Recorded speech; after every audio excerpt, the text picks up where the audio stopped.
ஒரு 92 வயசு ஒரு பெரியவர், 2 பெரியவரை நான் காட்டுறேன்.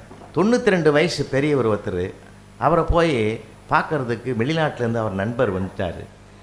அவர் தோட்டத்தில் செடிகளுக்கெல்லாம் தண்ணி ஊற்றிங்கிறார், டியூப்பு போட்டு ஊற்றிங்கிறார். அப்போ வந்தவன் கேட்குறான், எப்பா நல்லா இருக்கியா? சரி சரி. இவரை பார்த்துட்ட உடனே தான் மனைவியை கூப்பிடுறார். அந்த அம்மாவுக்கு 87. அம்மாடே செல்லம் பட்டம்மா, என் வைரம் வாடிம்மா, என் ஃப்ரெண்டு வந்துக்கிறான், ஒரு கப்பு டீ கொண்டாயேன். அந்த அம்மாவும் டீ கொண்டாந்து கொடுத்து போய் சாப்பிட்டான். அந்த அம்மா உள்ளே போயிட்டு இவன் கேட்டான், அந்த ஆள் ஃப்ரெண்டு, இந்த வயசுலேயுமாடா இம்மாம் பாசம், வைரம்ன்ற பட்டுன்ற தங்கம்ன்ற. அது அந்த பெரியவர் சொன்னார், அவள் பேர் என்னான்னு 3 வருஷமாக மறந்து போச்சுரா,